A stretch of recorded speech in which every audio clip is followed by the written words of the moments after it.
This is the original esport racing game. This is iRacing.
Welcome to Apex Racing TV and the iRacing Esports Network and Belle for the 11th round of the BSR MX5 Pro Series. I am Chaz Draycott here tonight with Alex Simpson alongside me and on the cameras.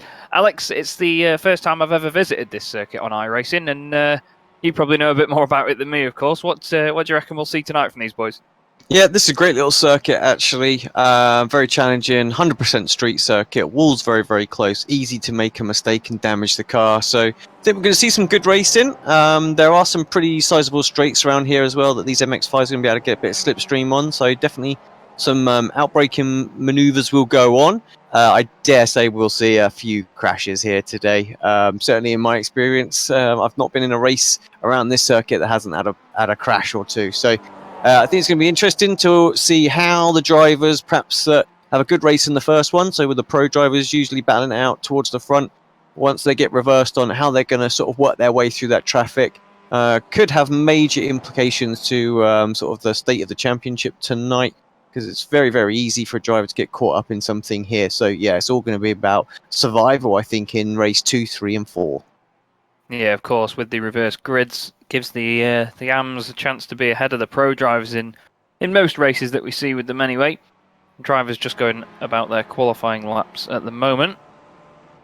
So far, it's two very familiar faces at the front of the field. It's Jason Cooper on pole for, I think, what must be the third week running now, maybe? I'm not quite sure, but yeah, they've really shown some dominance, haven't they, Alex? It's just been unbelievable these last few weeks watching these boys. It really has. They just seem to have stepped it up to another level.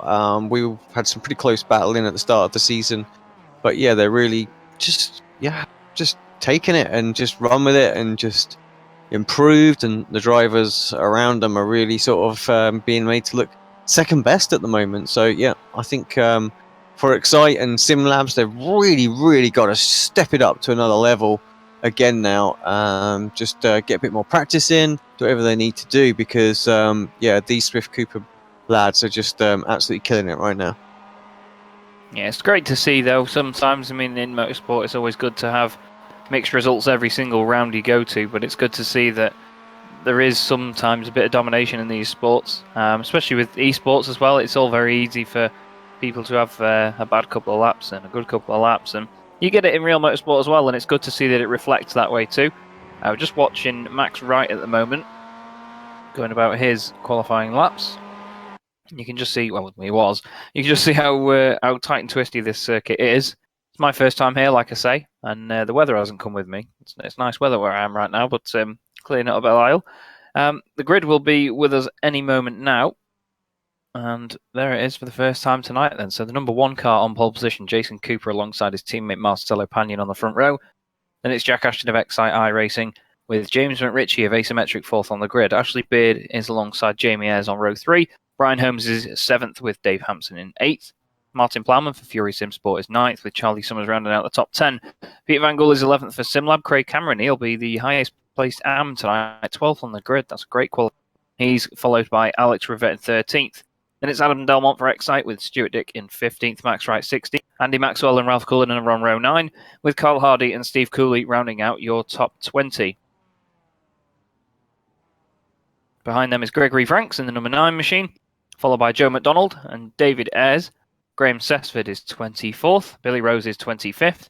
And then I believe the drivers down from that are the ones that did not qualify. Steve Hefford, Luke Cooper, Adam McNally, Kip Stevens, Jeroen Ursum, Cesare Rizzo, Roy Viverke, Rob Graham, Scott Malcolm, Benjamin Mears, Alex Perkis. Then we've got Mick Barry, Anthony Ainsworth, and Josh Rayfield. So quite a lot of big names there, Alex. Actually, haven't qualified for this one, so it'll be interesting to see how they get on. Yeah, I don't know if there was penalties or whatnot going on, but yeah, it's going to be interesting to watch this first race. The lights are out and off we go then for the first of 4 races tonight. Looks like a good start from Jack Ashton, third on the grid there, trying to get around Marcelo Pagnon into the first corner then. It's a very fast sort of right-left section. It's very difficult to get right. Pagnon hits the wall. And this is James McRitchie coming alongside here, trying to get it down this straight. Into a tight right-hander at the end of here. Very colourful field as always. Flying down to the right-hander. Ashton up into second place then. McRitchie now has Pagnon for company, side by side. Into the next right-hander as well. On the brakes, the car's nosedive. Pagnon's got it done. Jamie has 2 wheels in the sky then. Just trying to push as best they can. And obviously, Alex, with a track this thin and, well, it's a street circuit at the end of the day, very much like the Monaco Grand Prix circuit, a bit wider in sections like this. It's all about track position, isn't it? It's no sort of, you can't sort of play any mind games here. You've just got to go for it. Absolutely, yeah. There's no point in waiting around. There'll be massive gaps appear very, very quickly if you just sort of sit there. I mean, yes, you can perhaps poke your nose out and try and force a driver to brake a little bit late because they're going to end up in the wall and things like that. But I think most drivers are savvy enough to know that, you know, it's 100% concentration going into these braking zones to make sure that that doesn't happen. Actually, some big gaps appeared already on this opening lap. Yeah, it seems like some of these guys are really nailing these first laps. Maybe people getting held up battling as well, but you can see there from Ashley Beard back to Plowman, there's a huge gap. It looks almost as if they've been racing for 15 laps already. It's crazy, this. I wasn't expecting it, to be honest. I was expecting it to be like a train the whole way through. It certainly looks like it on the mini-map, but for how simple a map that looks, it's actually quite a long lap here. I mean, some of these lap times that these guys are doing then as they filter through the last couple of sectors, we're going to be looking, surely, lap, yeah, 1:59 to 2. So it looks like a very simple circuit, doesn't it, on that map, Alex? But it's really not. Yeah, it's far from it. So, like I say, having driven it myself with about 40 other Kias, it does look like we're under like a caution, doesn't it? Yeah. So, haven't seen this for a little while. Yeah, that's. I've not had any sort of. That's somewhat. I mean, I am seeing there was some wrecks a bit further back. Let's have a look, see if we can find the first one. So it looks like Andy Maxwell. That was a crash. Let's see this, see exactly what happens here. Banked. Straight on into the wall. But yeah. Oh, and he reverses back to check some people up. That was into Luke Cooper. David Ayres getting caught up with him on the exit of the corner. Doesn't seem too bad though. It's apparently inside in the sim. Apparently it's Alex Perkis that has thrown the yellow. Now, I'm not sure whether. Let's have a look at Alex right now. So I don't know whether it's because he caused it or something, or whether he's manually thrown it. Because usually it does just say. No, it's just the Andy Maxwell incident. It's very strange. Yeah, I'm not really seeing anything that would have caused it. This is Rob Graham that we're looking at right now. Showed an incident for him, but he's already checked up at this point. So, yeah, this is well, into the back of Rizzo and Rose. That's not the greatest as they're under under caution. No, definitely not. Some more here. This is Rafe Cullen. I mean, everybody's just showing us red. So, are they all coming to a standstill? Are we perhaps aborting this session? What do we don't know. Yeah, I'm not sure. I'm trying to look through the chat in the actual session. It doesn't look like anything's going on. I mean, the latest update is that Alex Perkis is throwing the yellow. There is the safety car on track, so it is out there. Now the frustrating thing is the lights aren't out at this point, which means we've got at least another lap behind the safety car, and it is quite a long lap around here anyway. Yeah, so there really is not going to be a lot of this race left when they get down to it. That's for sure. I'm wondering, whether because there was a car stationary on a thin circuit, whether it is sensitive to yellow flags or not. Because normally, within iRacing, I've never automatically seen a yellow flag get thrown on a road circuit. I won't lie to you. I think I've seen one or two within a league before where there's been like a pile up, for example, like in the BSR TC and the World GT Championship. There's been a couple, obviously caused that very famous incident with James Underhill ploughing through the entire field under caution. But yeah, I've never seen one automatically thrown. So the fact that it says in the actual sim that Alex Perkis has thrown it, maybe he saw that and did actually throw it. I don't know whether he's got it as a shortcut or something, because I know some of these guys do. But lots of confusion right now. I'm sure that we'll probably see guys posting within the Facebook group between races. While this is going on, I will take the opportunity, because I'm sure the drivers do watch it back. They might skip this bit on as well. But we have just released a new bit of software that works with our overlay, and it's the ability for you basically to update your driver information. So you can upload a whole bunch of information that our overlay will grab. So that's going to be basically everything from like your name, how you want it to appear, your initials, your flag that you want, your team name. So if there's anything that's ever wrong and you want to override the data that we were given at the start of the season, you can always update it yourself.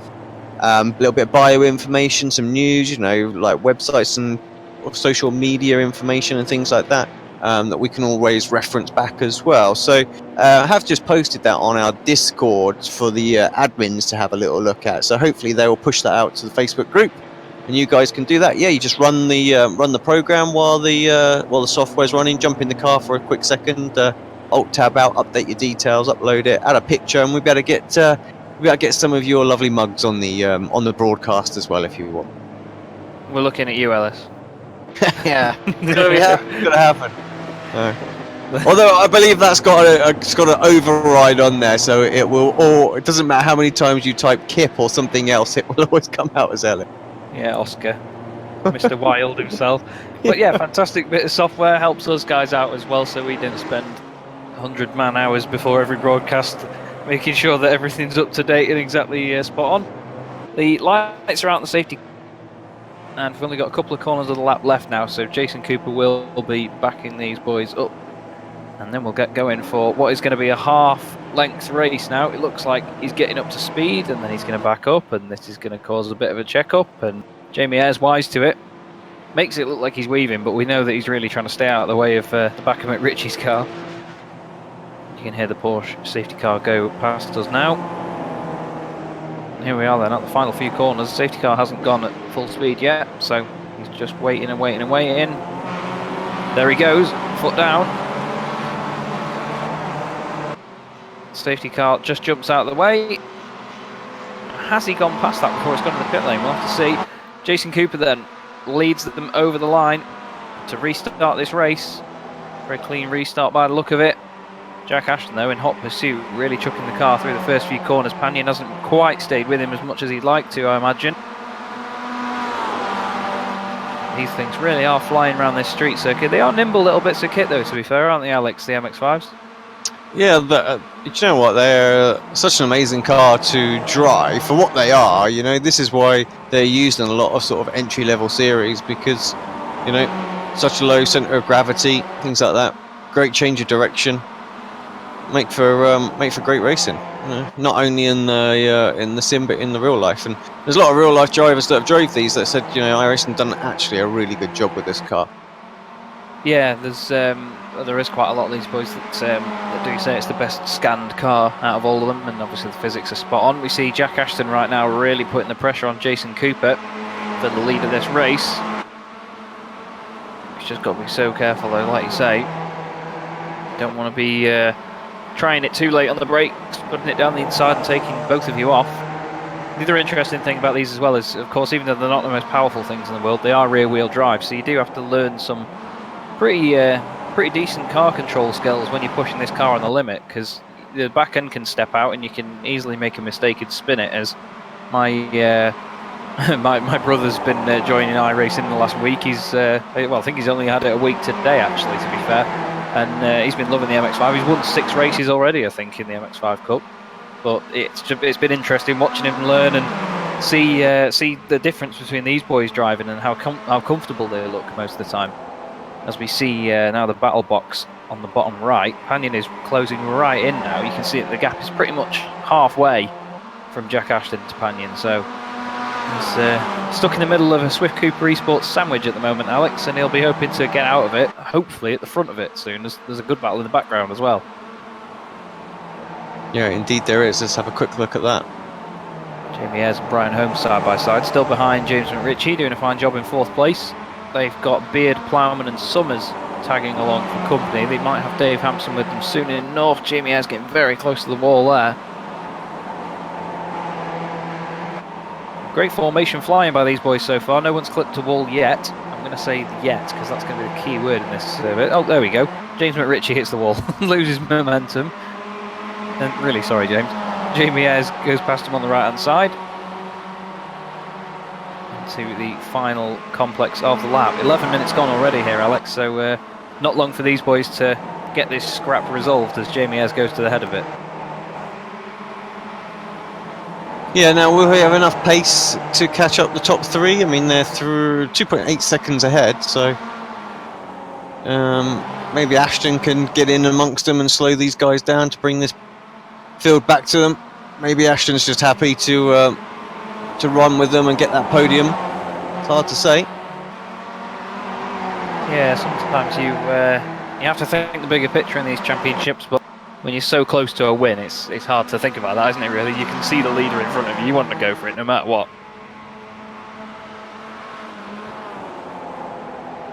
Fastest lap of the race by Jason Cooper there, 1:43.5. 1:43.595 for Jack Ashton, though, so very similar lap times by these boys, but you can see the gap now then. Panion is closer to Ashton than he is to Jason Cooper. Be interesting to see whether Panion managed to get moved on, or, like you say, just sort of settles for a podium in this one and gets the points. Thinking of our championship leaders, Nick McCarron and Kip Stevens. Just trying to see how they're getting on at the moment. I believe Kip started quite far down. He's 22nd at the moment. Doesn't look like Nick McCarron's here, actually. I believe, oh, he's away this week, actually, isn't he? He was posted in the Facebook group last week. I think he's doing Cooper or something. I think he's away, so hope he's having a good time. I'm sure he'd rather be there than doing this, but he doesn't want to watch his championship lead go away, and Kip Stevens isn't taking too many points off him at the moment in 22nd. As we see Martin Plowman now. Summers and Hampson have clung onto the back of this sort of train. There's a bit of a gap in the middle of it, but seems quite evenly spread out. Craig Cameron is leading the AM class still in 12th place from Alex Rivette. There he is, very, very much on 2 wheels. Oh, big contact with the wall there for Rivette, actually, for the Year 1 racing car in their very bright livery. We still need to get onto them about sorting some flip-flops out, actually, Alex, don't we? Yeah, we do. Very tight, twisty section there at the end of the lap. Really, really like watching that. That looks awesome. Jamie Ayres has lost a couple of places. He's gone behind Brian Holmes and James McRitchie somewhere on the lap. I think it was that last few corners then. Oh, these boys are really getting close to this wall. I was asking a couple of them if they were going to race in the Chaslington Touring Car Championship on Monday night. They were saying, we've got to practice with Belle because the walls are so close. We don't want to hit any of them. And they're not joking. It's absolutely brilliant. Great little scrap here with Brian Holmes at the front of it. James McRitchie really piling the pressure on. You can see Brian Holmes has got quite a damaged rear end of the car. And Ashley Beard as well, looking to make a move on Jamie Ayres. He's looking down the inside. He's actually later on the brakes. He backs out of it. Plowman might have made contact with him there. Oh, Charlie Summers. Low. Yeah, it looks like Summers lost out there, actually. I think he went to go for a cutback or something. With Beard being on the inside, he might have missed out. Hampson behind him. Someone around, I think that might be Ainsworth that's crashed down in 35th, possibly. Yeah, he's got going again now, but I think he's well, I think the car is pretty damaged. It doesn't look like he's going very quickly. He's losing time by the second here, and you can just see there at the top of the screen as Alex has brought up, the little green and blue strips on the left-hand side is the two classes that we have tonight, Pro and Am. You can usually designate them from the windscreen banners that they have, and they do have little coloured highlights in their number boards on the side of the car as well. Not always the easiest to see though. Well, Charlie Summers, despite having so much bright green on the car, is definitely a pro driver, and he's all over the back of Martin Plowman here with what I believe, Alex, will be 1 lap to go as the leaders come to the line. Yeah, I think you're right. Quick look at how the front three are doing. They've just absolutely left the other guys, haven't they? They've flown away at the moment. Have a look at the lap times. It's a personal best for Marcelo Pagnon, 1:43.606, but still not making inroads to the cars ahead of him. Jason Cooper and Jack Ashton, as they were. The only swap between these guys has been that Ashton overtook Pagnon on the first lap, and he's kept it there ever since. Jason Cooper controlling the pace at the moment, though. He's very good with these race ones, isn't he, Alex? He just gets pole and does a bit of a Vettel and drives away. Well, I have to say he's not had it his whole way this time, so... Oh, David Ayres has just dropped down the order quite considerably on the timing screen. Let's have a very quick look at that. Oh, well, his motor's gone already, so let's go back a bit further, see if we can find out where this happened. There's the issue with Ainsworth. At some point, it's going to end... that's exactly what happened. Ainsworth with damage runs wide and then bounces back off the wall, and unfortunately I think he clipped Scott Malcolm as well there. David Ayres' his teammate, so it's 2 result clothing cars for the price of 1 for Anthony Ainsworth there. Mick Barry, Cesare Rizzo and Benjamin Mears are the other guys that haven't completed all of this race. Andy Maxwell down there as well. Luke Cooper as well, 33rd. I think he got caught up in the incident earlier on. But Jason's really stretched that lead out on this final lap here, Alex, and Pagnon's going to be trying to put Ashton under pressure with only a couple of corners to go, though. It's going to be Jason Cooper taking the win in the first race of the evening. Very well-deserved win for Jason on the top step once again. Jack Ashton, great second place. Marcelo Pagnon kept him under pressure all the way to the line. And here's the rest of the rabble. Brian Holmes comes through ahead of James McRitchie, Jamie Ayres, Ashley Beard, Martin Plowman, Charlie Summers, Peter Van Gool in the top 10. Craig Cameron wins the AM category in 11th. Great result. Dave Hampson there finishing 12th ahead of Adam Delmont. There is your AM winner, Craig Cameron. Very well done for Craig. He'll be happy with that for Northern Lights Racing. And here's some of his teammates, Josh Rayfield and Billy Rose, giving Rob Graham, fellow Scotsman, a run for his money. I say fellow Scotsman. Josh and Billy are not Scottish. I just mean in terms of Northern Lights Racing. There they go across the line. Roy Verke, 29th, chasing down Alex Perkis in the 3rd Northern Lights Racing car in a row. They finished just ahead of Joe McDonald. So once again we see good battles all the way up and down the order. There is Luke Cooper in a very damaged car. I'm not quite sure what happened to him. I think he got some contact early on and around he went. Boy, he's fighting that car. Yeah, he's really struggling. That front left is not happy at all. And I'm Put sure it home, and that's the important thing for him, though, of course, because it does mean that he can be put on the front row with the reverse grid wheel. Yes, yeah, indeed. If he gets, if it's a 34, for example, or I can't remember what numbers they are now, but he'll be hoping for something more than 33 anyway. There he goes then, Jason Cooper, first in qualifying in the number 1 car, first in the race. Very well done. Jack Ashton second with Marcelo Pagnon 3rd. We saw that brilliant battle there with Brian Holmes, James McRitchie, Jamie Ayres, Ashley Beard, Martin Plowman, Charlie Summers and Peter Van Gool. They were closely followed by Craig Cameron, Dave Hampson, Adam Delmont, Alex Rivette, second in the AM category with Stuart Dick and Ralph Cullinan, 3rd in the AM category, ahead of Gregory Vranks and Max Wright in 18th place. Steve Hefford made it up to 19th in a great drive there. Trying to see how many positions he gained, actually. It was quite a lot. Then he had Adam McNally rounding out the top 20. He was another one that started quite far down. Then you've got Carl Hardy, Kip Stevens, Graham Sessford, Steve Cooley, Rob Graham, Josh Rayfield, Billy Rose and Alex Perkis in a Northern Lights Racing trio there. Then it's Roy Verke and Joe McDonald rounding out your top 30. Jeroen Ursum 31st, Scott Malcolm 32nd with Luke Cooper, the last car on the lead lap. And you've got Andy Maxwell, David Ayres, Anthony Ainsworth in 36th, and then the last 3 there, Cesare Rizzo, Benjamin Mears and Mick Barry for Result Clothing.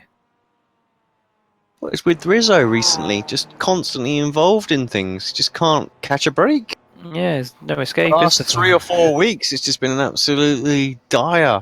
You know, must be must be feeling it. Right, I'll jump in and bring up the reverse grid wheel. Indeed, first time of the night. Straight into it. Let's see what we get. Decent spin. 40th, that's gone. 15th, or will it tick over to -4? It's going to stay on 15th. Small one for the first one of the evening. Wow, a small one indeed. Well, appropriately, Stuart Dick on pole position, Alex Rivette second, Adam Delmont will be third with Dave Hampson in fourth, Craig Cameron in fifth. This is going to be the quickest cut to an ad break we've ever had. I'll be getting my P45 shortly. So if you join me and Alex in about 10-15 minutes time on the iRacing Esports Network, we'll be back at Belle for race 2 out of 4 this evening. Don't go away.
Welcome back to Apex Racing TV and the iRacing Esports Network, and Belle for the BSR MX5 Pro Series. We're here for the second race of 4 this evening, and we've got overcast conditions once again.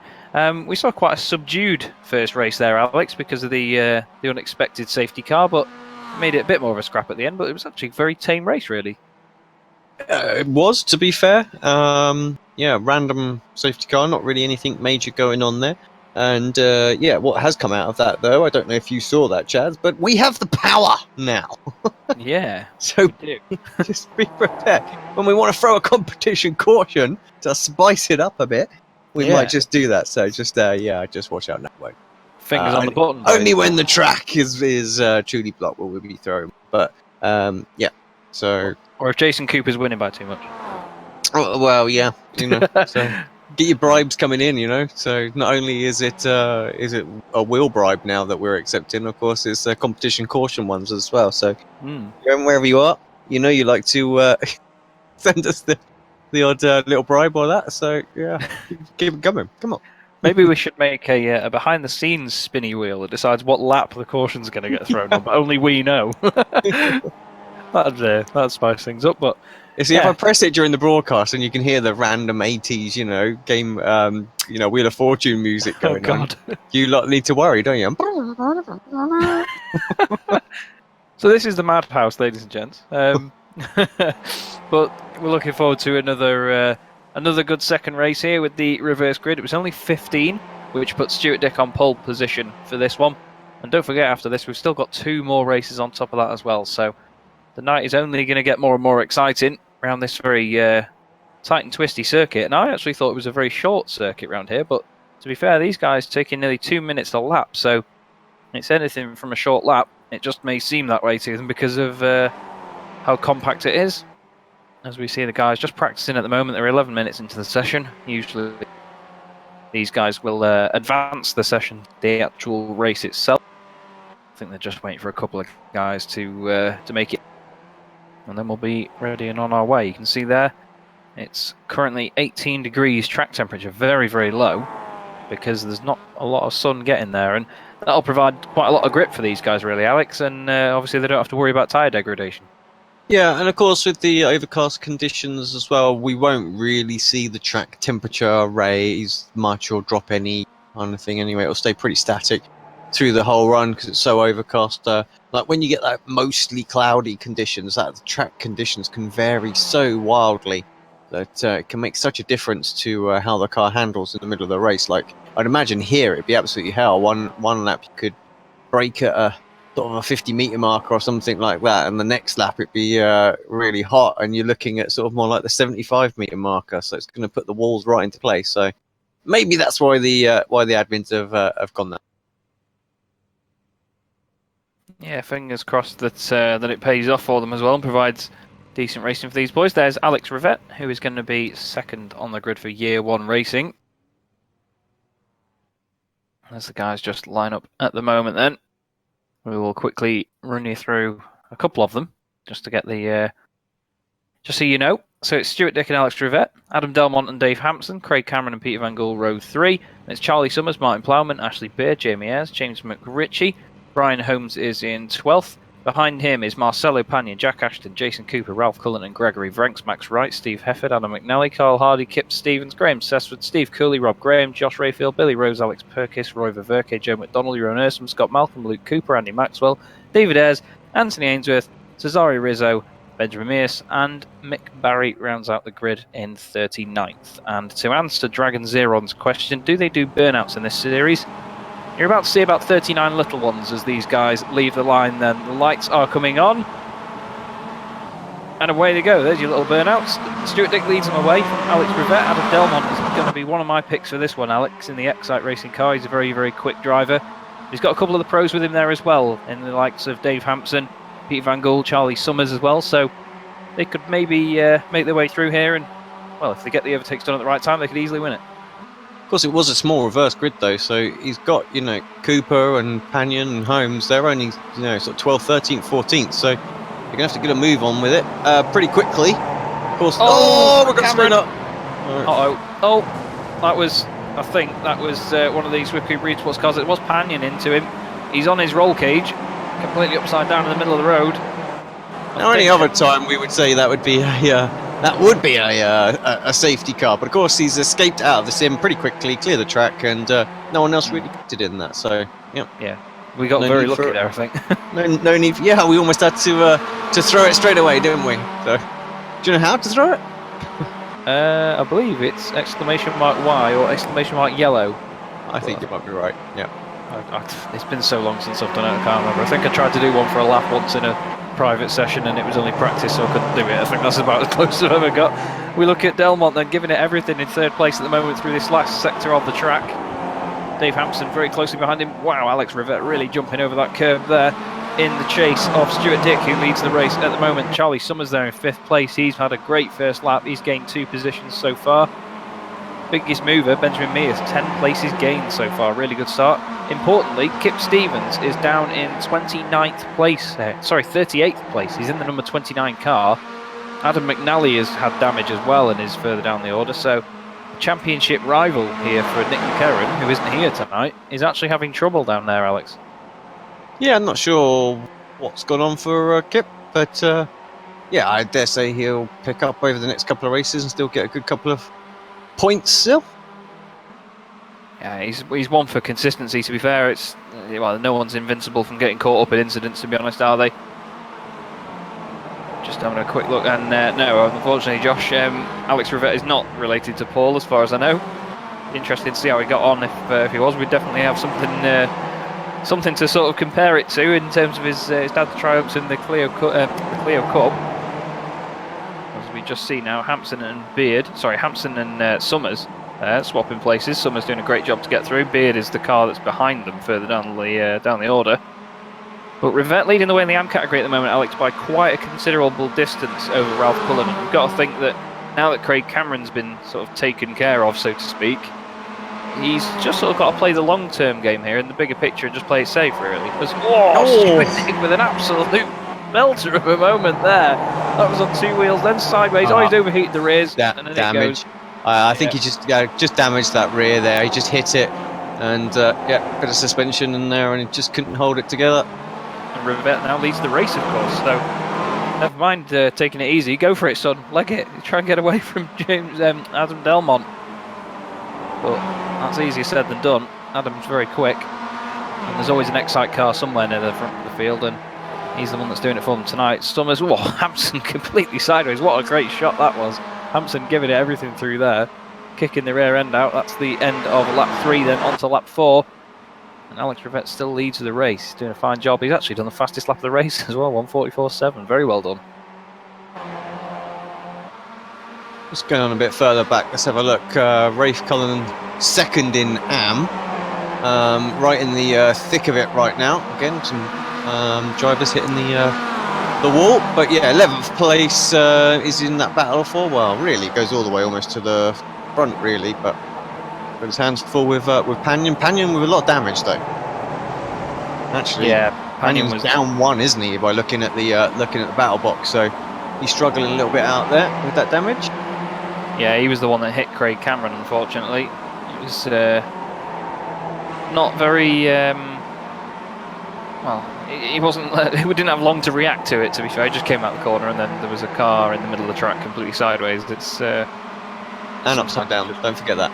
Yeah, well, he was certainly not in the most ideal of situations, to be honest with him, as we see Brian Holmes just side by side at the moment. Oh, bit of contact there by the look of it between Plowman and Cooper. Plowman's got a very damaged front left on that car already. Oh, a bit more contact. Squeezed against the wall. How does that wall taste, says Jason Cooper. Flipping heck. Sends Plowman sideways a little bit there. Martin won't be too pleased with that. He might get the Plowman out here. Looks like he's struggling with that damage though, so Cooper may get away. Back to the front. It's the battle of the bright green roll cages here between Delmont and Summers, as Alex Rivette still leads the way. It's a lively race once again, a lot more lively than the first one, to be fair. But because of the nature of this circuit, they are actually staying relatively single file. As Dave Hampson does the fastest lap of the race, that's soon topped by Jamie Ayres, and then Jack Ashton, who goes 6 tenths quicker than him.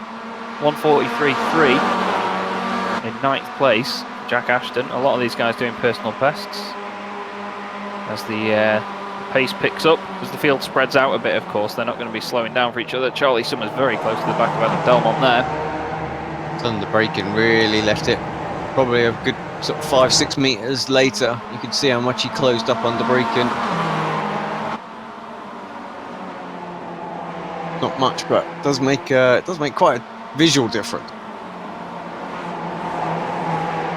Yeah, you could just see how late he left it, but he had the control to at least make sure that he didn't go in the back of him as well, which is good. So I think that's the main thing for a lot of these guys, is that they,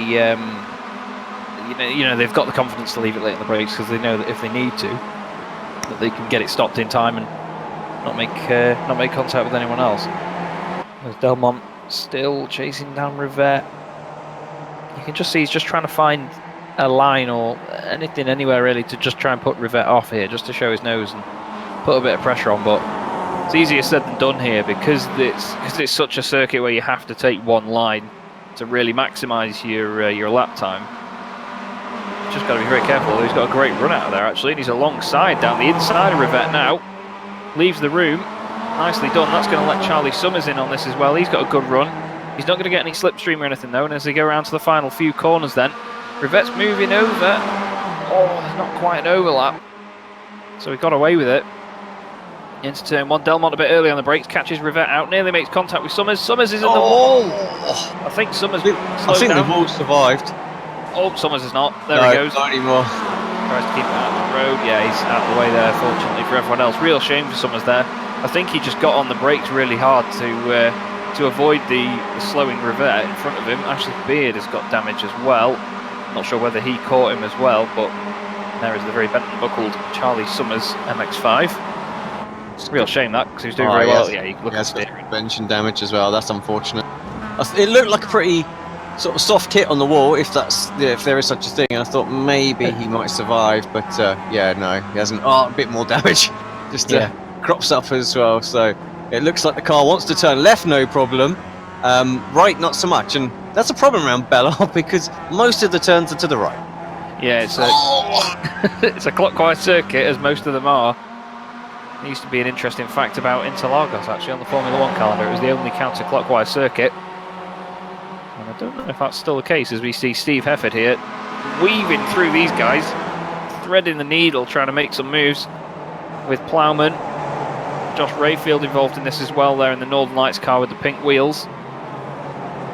Plowman and Hefford still side by side. This is great stuff from these guys. Nice and respectful, giving each other space. Charlie Summers in the very ailing MX5, still trying to get it round.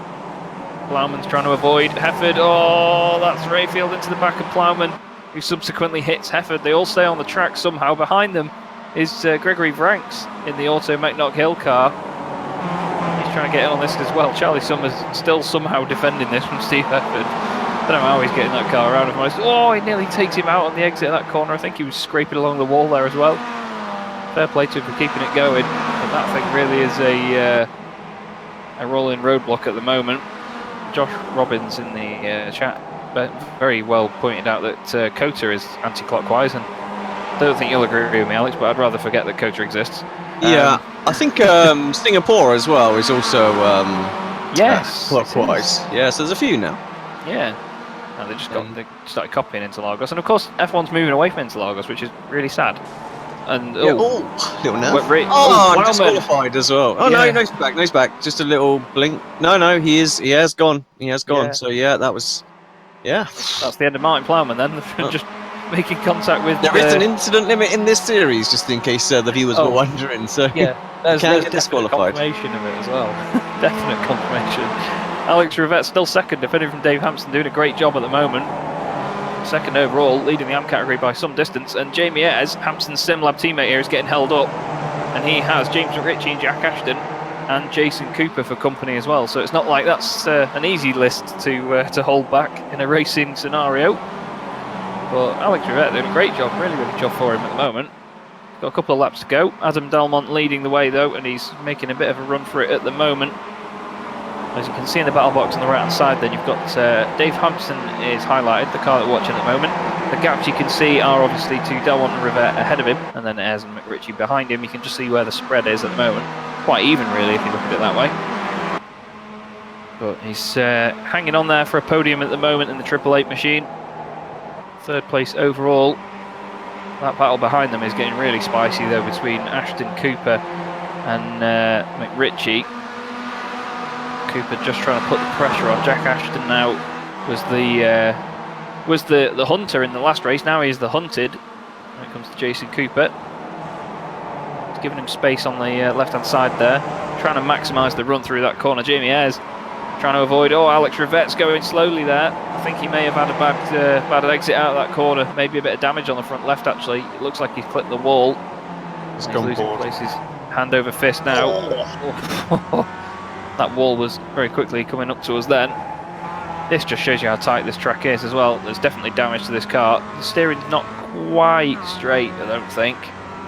But that front left is definitely damaged. Yeah, losing a bit of time on the straight here. So like you say, just enough just to slow up the momentum of the car a little bit. Demonic Gaming has confirmed as well that Baku is counterclockwise. So it is. I did wonder about Baku's. I think Jamie Ayres just clipped the wall ahead of us as well. McRitchie's doing a great job so far tonight as well, isn't he, Alex? Putting a lot of pressure on. Big bit of opposite lock from Rivette there. Just shows you how hard these guys are pushing despite the track being so narrow and twisty. I think I'm going to have to start doing laps around this place because this looks like a whole lot of fun. The car's slow as Kip Stevens. Yeah. I have to say, I like the new relative mode. That helps us point out who the back markers are. Yeah, definitely. Yeah, it's very good. I like that. Pascal for that upgrade. For software developer over SDK Gaming. He's made all of this possible. This wonderful, wonderful bit of software that we get to use. Dave Hampson now up to 2nd place, of course, at the expense of Rivette before. Jamie Ayres still putting the pressure on. It'd be good to see a SimLab double podium here, Alex. They've, I think, well, they'll probably get sick of us saying it, but after the domination of the last few seasons that they've had, they've not really been setting the world alight in these last few, have they? Well, no, that's fair to say. Although what I will say, I'll say nothing. Well, Dave Hampson in the wall, unfortunately. Runs wide, damages the car slightly. Brian Holmes at the back of this train now. He is following Jason Cooper. Rivette, I think he's trying to help these guys go through. Oh, as he's made contact with Beard. Cooper in the middle of it now as well. I think Rivette just ran wide there, you know, or either that or I think he thought that Beard backed out of it, but he's still at the front of the pack. But sorry, it's not Beard, it's Ashton. Ashton's got damage, and now Holmes is trying to get through as well. So is Jason Cooper, nearly 3 wide. It looked like Brian had the overlap then, that's all. I thought they were going to make contact. I think if it was anyone but his teammate, he'd have done it. But the fact that it was his teammate decided not. Did they not make contact there? Jason Cooper nearly hits the wall, and as he swings back round to the right, Brian Holmes is nearly there. We go on board now to see the chaos from Brian's point of view. You can see his teammate Ashton trying to just get past Rivette in front just to get away from these pair. But Jason Cooper is so smooth around there. And Dave Baker is making more of a fool out of me, thank you. Imola and the Istanbul circuit in Turkey were also counterclockwise. But they're not in F1 now. Yeah, that's true. Thanks, Mr. Baker. We're talking about current circuits. Come on. It's Dr. Baker. Thank you.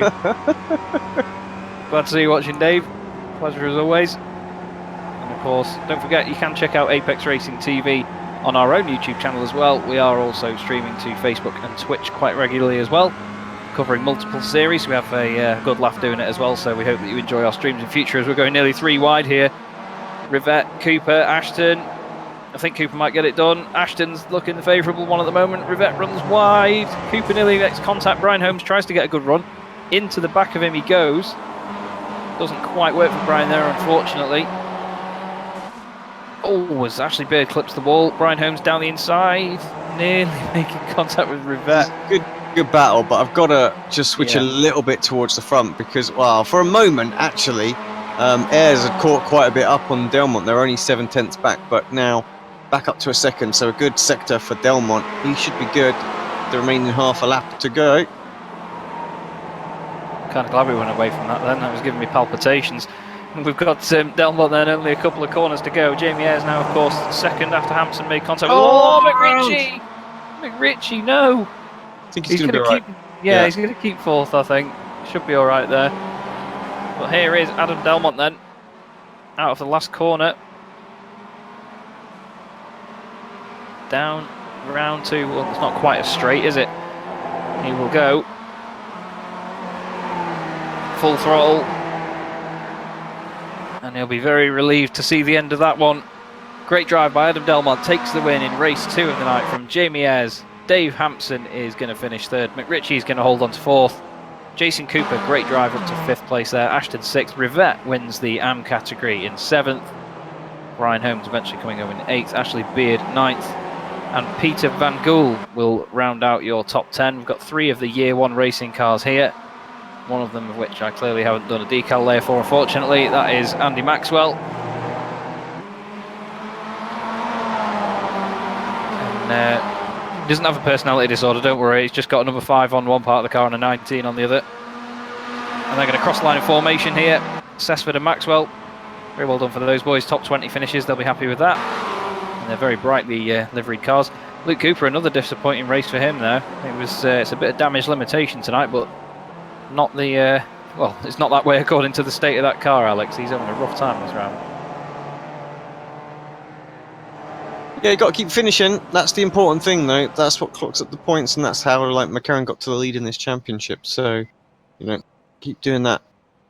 That's the important thing. If you have an incident, right? Who are we waiting to cross the start-finish line? There's a couple of people, I think. Yeah, I think David Ayres is still out there. There he is. Just coming around the final corner now to cross the line in 29th place. Result clothing. And he's going to get that car stopped ASAP and get out. Kip Stevens. He's always the joker, is Kip Stevens. And he's going to be making us wait a while for this, I'm pretty sure. 31st overall currently. He is in a Swift Cooper Esports livery. Nothing swift about that, though, is there, right now? No. He's not going to pull over there, sure. He's gone in the pits after all that as well. He's slowing down for the line and everything. There he is. Finally across the line. Thanks, Kip. Brilliant stuff. And there are the rest of them. Actually 0.2% away from the line right now. Oh, he is. Wait for it. Hey, there we go. Kip Stevens crosses the line, and that will give us the end of the race, so we can bring you the results. Adam Delmont takes the win in the second race of the evening, ahead of Jamie Ayres and Dave Hampson for SimLab. James McRitchie holds on to 4th. Jason Cooper 5th place, more strong points finishes for him. Jack Ashton 6th. Alex Rivette, as we said, wins the AM category there. Very well done. Brian Holmes in 8th with Ashley Beard, 9th. Peter Van Gool in 10th. Marcelo Pagnon recovers to 11th, though, despite that incident, Alex. That's a fantastic drive, to be fair, isn't it? Really? Don't know how he's done that. Max Wright 12th then, 2nd in the AM category. Ralph Cullinan, another podium in the AM category. Steve Hefford 14th, good drive from him. John Rayfield is in 15th with Benjamin Mears, Gregory Vanks and Roy Viverke, the 3 Belgian teammates there together in 16th, 17th and 18th position. In 19th will be Graham Cessford with his teammate Andy Maxwell in 20th. Adam McNally is 21st. Steve Cooley is 22nd with Rob Graham in 23rd. Luke Cooper comes home in 24th, as we just saw then, just ahead of Billy Rose in the Northern Lights racing car. Joe McDonald is 26th. Scott Malcolm 27th and Jeroen Ursum 28th. David Ayres 29th. And the cars not on the lead lap are Alex Perkis, Kip Stevens, Charlie Summers, Anthony Ainsworth. I don't know who the other few were. There he goes. Cesare Rizzo, Martin Plowman, Mick Barry in 36th place. Stuart Dick, Carl Hardy, and Craig Cameron. Of course, Stuart was our pole sitter as well, Alex. So, real shame for him not to get a good result out of that one. Yep. Yeah. Just the way it goes, isn't it, sometimes? And yeah, apologies for that's a quick slip of the finger, and it went on to the next page. Right. Second time of the night, then. That's weird. In the interval of the break, it switched over to full -4. So, right. Who is it going to be? I didn't nudge it, I promise. Well, scrap the results, let's do it again. Right, here we go. There's only 2 cars that were 1 lap down. They are Kip Stevens and Alex Perkins. Everyone else was on the lead lap. And it looks like it's going to be full -4. Lands quite comfortably in that segment as well, indeed. Full -4 it did. Now, I'm trying to figure this one out now. So we've got Kip Stevens, Alex Perkis, David Ayres, and really unfortunately for him, Jeroen Ursum are the 4 that will not take the reverse grid pole. Scott Malcolm will be on pole position alongside Joe McDonald. And it's Billy Rose and Luke Cooper finally get some good luck tonight. He'll be starting from 4th, and Rob Graham will be 5th. So if you join me and Alex in the iRacing Esports Network in about 10-15 minutes time, we will bring you the third of 4 races tonight, where we'll see Scott Malcolm start from pole position. Don't go away.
Welcome back to Apex Racing TV and the iRacing Esports Network for the third of four races tonight in the BSR MX5 Pro Series. I am Chaz Draycott alongside Alex Simpson, who is also on the cameras tonight. We've seen some pretty tame racing so far tonight, Alex. We nearly got a pile up in that one, but not quite. Yeah, well, it was, like you say, it was extremely close for a minute there. I thought we were going to have to crack out the safety car again, but in the end, yeah, just everyone managed to avoid it. And here is the grid for you, of course, for the third race. Scott Malcolm on pole, alongside Joe McDonald. Billy Rose is third, Luke Cooper, the highest placed pro driver, in fourth, with Rob Graham fifth, Steve Cooley sixth. Adam McNally's got to be a favourite for this one in seventh, with Andy Maxwell in eighth. Graham Sesford is ninth, and Roy Verkerk rounds out your top 10. He's then got his two Belgian teammates, Vrenks and Meus, 11th and 12th. And the lights are already coming on here, Alex. We've not got the second place starter here. It would have been Joe McDonald. So, not quite sure what's happened to him there, but I think he's actually started from the pits. I think it's down to a penalty.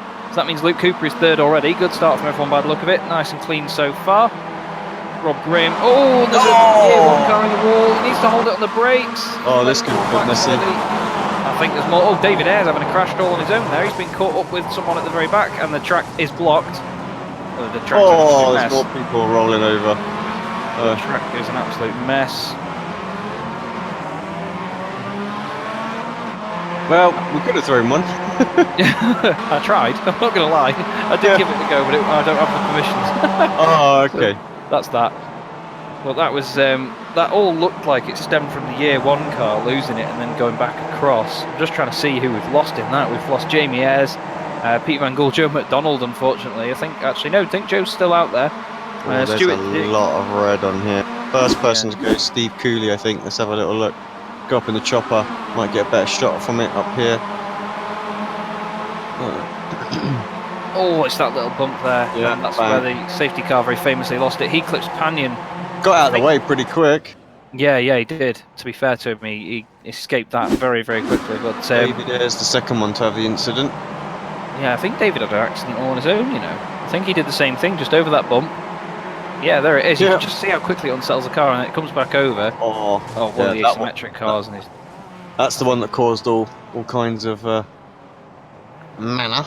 Yeah, that was Carl Hardy as well, his teammate. No one's gone by him. What's that all about? Was he at the back of the pack? I don't think he was. It's just, does that block the track?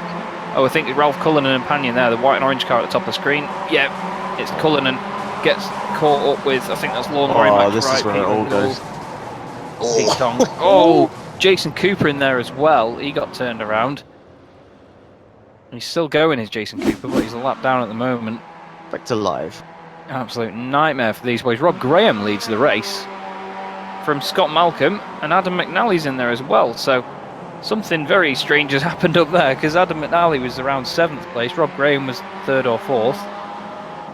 So I'm not really sure what's happened to those boys there, but must have been a fantastic scrap. McNally second now. Luke Cooper is still where he started. Billy Rose has lost 2 places. Ben Meus is 6th. Roy Verkerk is 7th. Steve Hefford is up 6 places into 8th. So Rob Graham for also McNock Hill leads the way. And Adam McNally chasing him down. You can see Luke Cooper in 4th though. He's had 2 pretty poor results tonight, Alex, and quite a lot of damage in both of them. So he'll be hoping to turn that around now, won't he?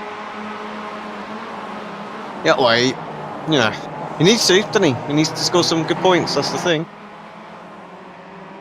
And just about that consistency and try and do a bit of damage limitation on the evening. McNally is really chasing down Rob Graham now.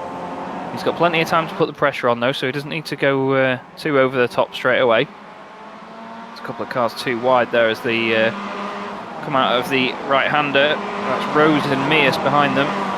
Billy Rose down the inside. Looks like he gets it done. This is Luke Cooper piling the pressure on Scott Malcolm at the moment. Oh, Scott got a bit of a slow run out of that. And Luke Cooper had to go the other side of the circuit to get by. Just got that done down the inside then as they cross the line. Fastest lap by Rob Graham, 1:45.8. Go on, Rob. Going for it, isn't he? There you go. Charlie Summers. Yeah. McNally, the driver, who's also had a lot of bad luck so far this season. Rob's not one to give up a battle, that's for sure. No, definitely not. This should be a great one. McNally tries the cutback. doesn't work for him. Just really doesn't work for him. Though. He just doesn't get the momentum out of the corner. And Rob gets it done. So Adam's got to try again. But Luke Cooper, now he's ahead of Scott Malcolm. He's going to be released into this battle. So that's why Adam needs to get a move on here, Alex. He doesn't want to get caught up by Luke, because that'll be an ongoing battle, and I don't know how long you can defend around here. It seems quite difficult to do so. Rob Graham now side by side with him as they come down the long, not quite straight bit, as I'm going to call it, into the last sector of the lap. You can see the gaps in the bottom right there.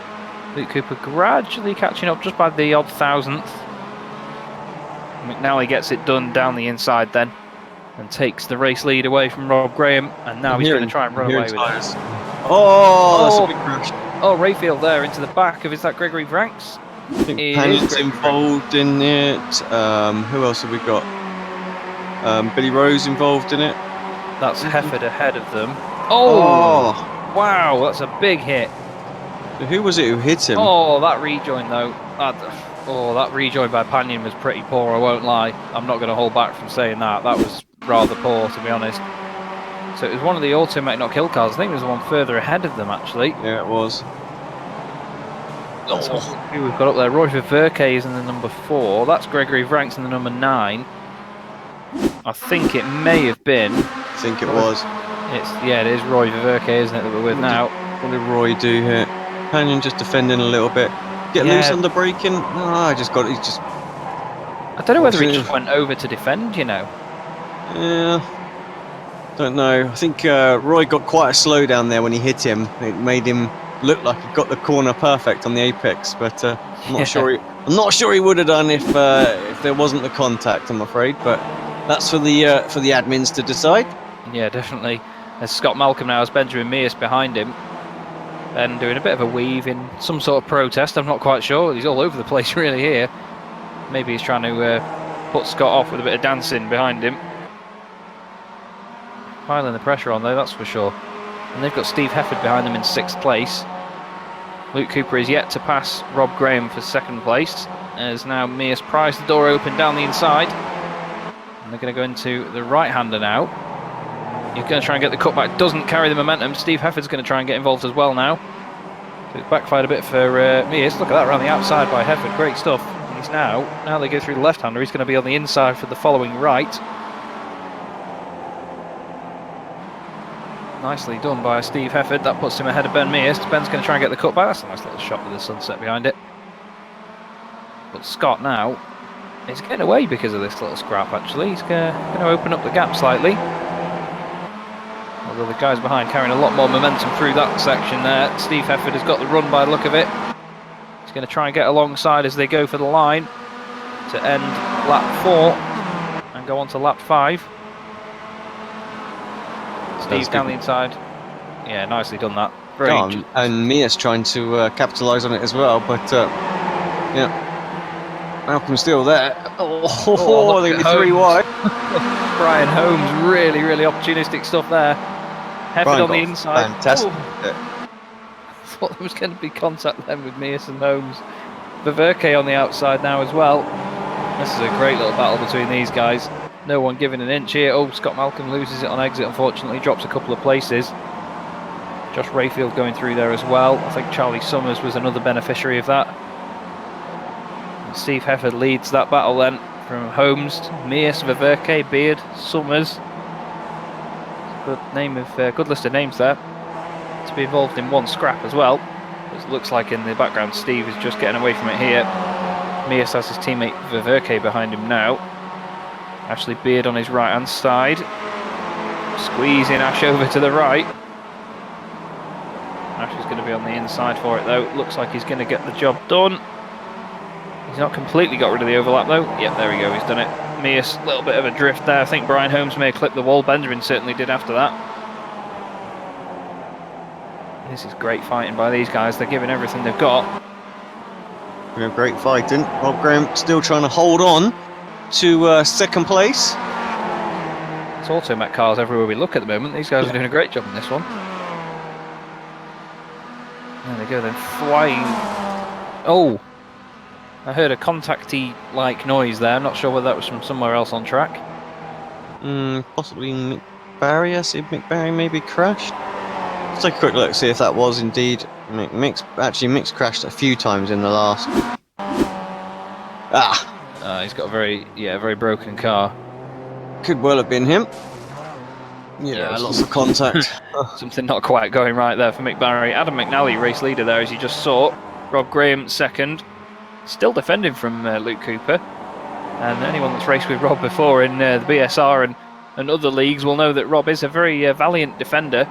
No matter who you are, he'll have a scrap with you. He does love a good battle on track. So he's keeping up with it at the moment. And Luke Cooper can't find a way by. We'll be happy with a podium nonetheless. Brian Holmes has got past Steve Hefford in the battle behind this as well. But one thing really to take from tonight, Alex, has just been how spread out these battles have been, actually. I'm quite surprised in the amount of gaps that we've seen in the top few positions. Yeah, I agree. Actually, I'll bring the mini-map up now, just so we can sort of see that. I mean, there's still that relatively large snake in the middle of the circuit, but yeah, the front few seem to be little pockets, doesn't they? So just break away. So yeah, and not the same drivers every time either, as well. So yeah, good mix. And I think that's just the nature of the circuit. It is very difficult to overtake in places. You know, so you can defend quite hard if you can get a good run off of those few key corners, namely sort of coming out of turn 2 and onto that sort of back, you know, not straight section. yeah. You can defend quite well. And Charlie Summers is dropping down the order on the left-hand side there. Not quite sure what's happened to him. He's down to 15th, 16th place now. Not sure whether he's had a spin and got going again because he's on one of the fast parts of the track. Got in the pits, so I'm wondering if he had some. He's got like a slowdown or sorry, not slowdown, a meatball or something. Had to come in. 2 laps to go. Should be able to get there. So we're on the outside here of Graham. Graham squeezing, not giving a night through him at all. Just need to Cooper. Just hope he doesn't get run into. Oh, like you said, so close. Darts across. Still nothing can be done. Rob Graham still stands his ground. Brilliant. Yeah, McNally loving this because he's 6.2 seconds in front now, so pretty clear up front. Assuming he doesn't make a mistake himself. And an eye, as he would say. Craig Cameron, I must say, 27 places gained in this race. What a drive that is from Craig after he got caught up in that incident in the last one. He's not on the podium, unfortunately, in the AM category for this one, but that's a hell of a drive. To be fair, Martin Plowman as well, he's gained 24 places, so it's been very, very well for those boys. Rob Graham a bit out of shape there. Tail happy MX5. Still holds the place though. 2 laps to go. It's like Senna defending from Mansell, this is, back in Monaco. What a fantastic race that was. Oh god, it was unbelievable. And of course, today, shame to hear of the passing of Nicky Lauda. Real loss to the world of motorsport. We just see Rob Graham now. He's really, I still don't know how he's defending this so well. He's gone to the inside now. So he's going to make Luke try and hang it around the outside. And of course, he's not going to be able to carry the momentum into the second corner then, which he can also put it on the apex for. It's just, if I'm honest with you, it's a masterclass of defending at the moment by Rob Graham. He's going to hug the wall on the inside. So he can't go down the inside into his right-hander as well. He's got a good run though as Luke Cooper. I may have just jinxed it for Rob. But again, he's the one on the optimal line. Gets it turned in. Nicely done. There he goes. Doesn't lose any time. It's great. It's a brilliant job.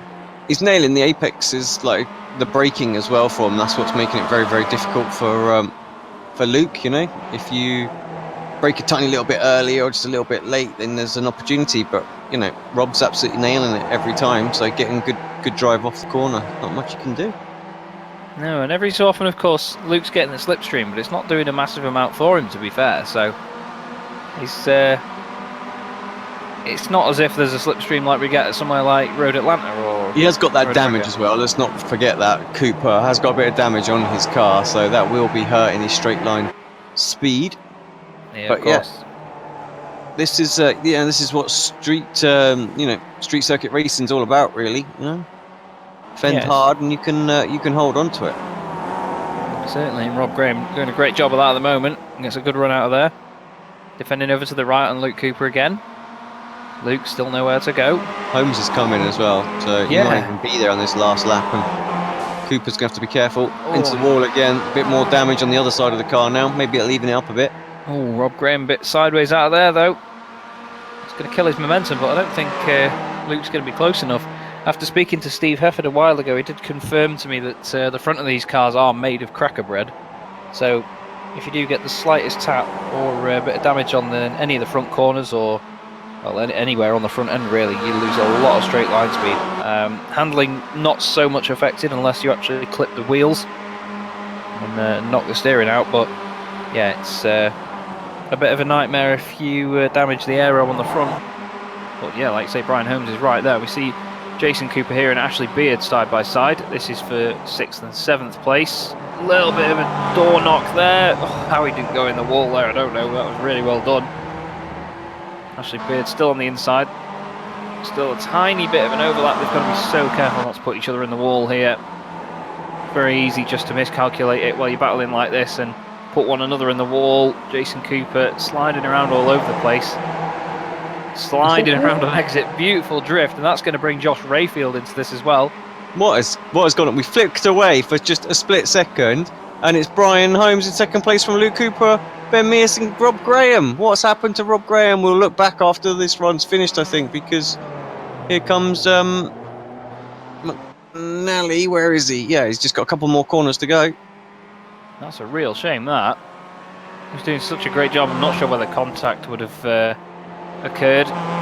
We'll get it back on a replay after this. It's such a shame because he was holding on for so long, and he's actually going to lose the win because of it. Yeah, Ben Mears taking that. It is his teammate, but either way, you're going to be gutted for him. He's actually going to be one of the only driver, other than Alex Perkis, that's going to finish restarted. Adam McNally takes a very cool and calm win. 1-2 for Exide. Yeah, very indeed. Nice. Brian Holmes second, fantastic for them. Luke Cooper third. He'll be happy with the podium, and to be fair, he'll be happy with a good scrap in that race. That looked like a lot of fun, to be honest. Benjamin Mears ahead of Rob Graham. Another Excite card in Beard in 6. I tell you what, they've scored some good points there. As much as we were bigging up Swift Cooper at the start of this one, Excite have pulled it out this one. So banged a load of points in there. Just going on a bit further back. Wow, it's all finished. That's a damaged car for Marcelo Pagnon. That's an absolute mess. Let's have a look at this replay though and see exactly what happened. Is this the one? I don't think this is what we're looking for at all. This is Brian Holmes then, following Luke Cooper and Rob Graham. So there's Cooper up the inside. Oh, wow. Yeah. Wow. How did Graham get that car to the end? We'd probably have to see that from above. It looks like a very damaged car as he gets it going again afterwards. I have to say, I think words will be had from Graham on that one because he defended well and didn't deserve that. Just in there, although I don't know. He was alongside as he went in. He was, and he didn't really use any more than just the inside of the circuit, did he? So he got to leave the room on the outside as well. Yeah, it's a tough one that because he wasn't quite on the apex, but he wasn't completely running Rob Graham out of room either. It's tough to well, it's tough to even say it. Apparently, if you're me, it's tough to call that one. But that's where Holmes got by into second as well. Yeah. Again, I'm glad the admins are looking at it. Not they can make the decision. I couldn't call that. Definitely not. But another exciting race, though. I'm still very surprised at how tame these have been, really, compared to what you'd expect on a street circuit like this. But there you go. Adam McNally takes the win from his teammate Brian Holmes. Nice 1-2 for them. Swift Cooper Esports, Luke Cooper is third, Ben Mears fourth, Rob Graham fifth. Ashley Beard is sixth, with Jason Cooper another high place finish there in seventh. Martin Plowman is eighth. He's done very well tonight. He's quite under the radar. Josh Rayfield third in the AM category, ninth overall. Steve Hefford is 10th, Craig Cameron is 11th, Kip Stevens is in 12th. Then you've got Adam Delmont, Marcelo Pagnon, I don't know how he got that car to the end. James McRitchie 15th, Andy Maxwell 16th, Graham Sessford in 17th, with Jeroen Ursum in 18th. Dave Hampson is 19th, with Roy Verke in 20th. Then you've got Charlie Summers, Cesare Rizzo, Joe McDonald, Scott Malcolm, Anthony Ainsworth, Mick Barry, Billy Rose, Gregory Vranks and Alex Perkis, with Steve Cooley finishing 30th. And then cars that are, 9 laps or more down. These are obviously caught up in the first few laps, or the first lap incident. Jamie Ayres, Ralph Cullinan, Max Wright, Peter Van Gool, Alex Rivette, Jack Ashton 36 with David Ayres, Stuart Dick, and Carl Hardy. So, other than getting the pole positions now, Alex, it's actually been, by the look of it, quite a tough night for Stuart Dick, unfortunately. But look at all those cars that we lost out on there. Yeah, crazy. Difficult to avoid it all, wasn't it? That's the trouble with the circuit. Everyone just bounces back into onto the racing line. Nothing you can do. No, Right. It's very, chaotic. Final time tonight, then, I believe. This wheel spun. And of course, the final race of the night will be under lights as well. So that's going to be scary. Yeah, it should be. I don't know how it's going to light up at all. Right, here we go then. Give it a spin. Yeah, pretty decent spin. Keeps on going. Minus 140th ticking by. Could be another small one if it makes it. It's not going to make it.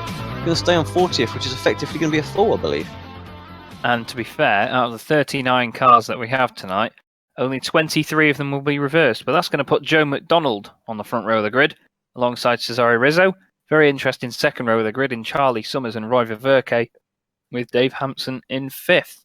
So for the final time tonight, if you join Alex and I on the iRacing Esports Network in about 10 minutes, we will bring you the 4th and final race from Belle Isle in the BSR MX5 Pro Series. That's going to be under lights. Don't go away.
Welcome back to the iRacing Esports Network and Apex Racing TV for the fourth and final race tonight of the BSR MX5 Pro Series from Belle. I'm Chaz Draycott here with Alex Simpson, and we've had three pretty tame races so far tonight. We have been saying that, Alex, and hopefully this last one, well, goes a bit more crazy. We had a bit of a crashy start to the last one, but yeah, hopefully more side-by-side racing in this last one.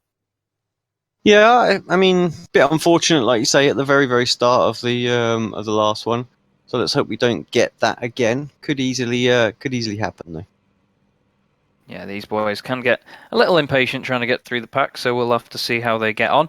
You've got Joe McDonald on the front row then alongside Cesare Rizzo, Charlie Summers third with Roy Viverke fourth, Dave Hampson fifth, Euronysm sixth, and it's Graham Sessford, Andy Maxwell, James McRitchie, and Marcelo Pagnon rounds out your top 10. Marcelo had what was, well, to say very understatedly, a very, very damaged car at the end of the last race. I don't think there was a straight panel on it. The lights are on the cars. So this may get very, very focusing for this last race for them now. We see Joe McDonald on pole position. For the final time tonight then. The lights are out and away we go. Rizzo comes over to defend from Charlie Summers in third. He's going to have to be my pick to win this one here, Alex. He's in a very good position to do so. He's just got to keep it clean. Fantastic scenes as they go through the first few corners. Rizzo nearly clipping the wall, and he's sideways and out of shape. He tried to shorten the run out of that second part of the first little section there, and it didn't work for him because he's lost the back end and it's slowed him down. Look at them down. Oh, in the background there's an asymmetric car around into the wall. That's going to be Stuart Dick and Billy Rose are out of that one, unfortunately. Oh, there's a car around. It's another Year 1 machine. That is Jack Ashton in there as well. There's cars piling into them on the exit of the corner. They're just keeping it stationary. Oh, some of them are just piling in and not braking. Steve Cooley involved in that as well. Jason Cooper involved. Luke Cooper, Rob Graham, Ainsworth, Franks. Wow, real mess that is. Craig Cameron in there as well. But back to the front, Hampson chasing down. What the? Look where Summers is already. I was just thinking, surely that can't be Viverke in front of him. That's the race leader, but Charlie Summers is gone. He is absolutely taken off. 3 seconds clear. I don't know how he's done that. I saw Viverke in front of them and I thought, no, surely Viverke's not up there because that's the race leader. But yeah, it genuinely is Viverke because Summers is just on another planet. So Hampson third then for SimLab. James McRitchie is the next pro driver in fifth. Joe McDonald splits them. He's fourth overall. Oh, car making contact with the wall there. I think that might have been Adam Delmont in ninth in the Excite car. That's visual recognition for you. Dave Hampson in third place then.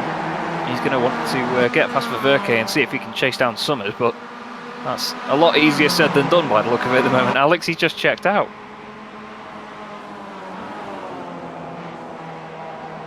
Can't see that anybody's going to catch him, to be honest. What is going on? This looks pretty tasty just further back. This is the battle for, what is fourth place, really? It's this battle for third, but it's more like fourth. As McRitchie and Viverke are side by side as well. We'll stay with this one, though. Yeah, great scrap this.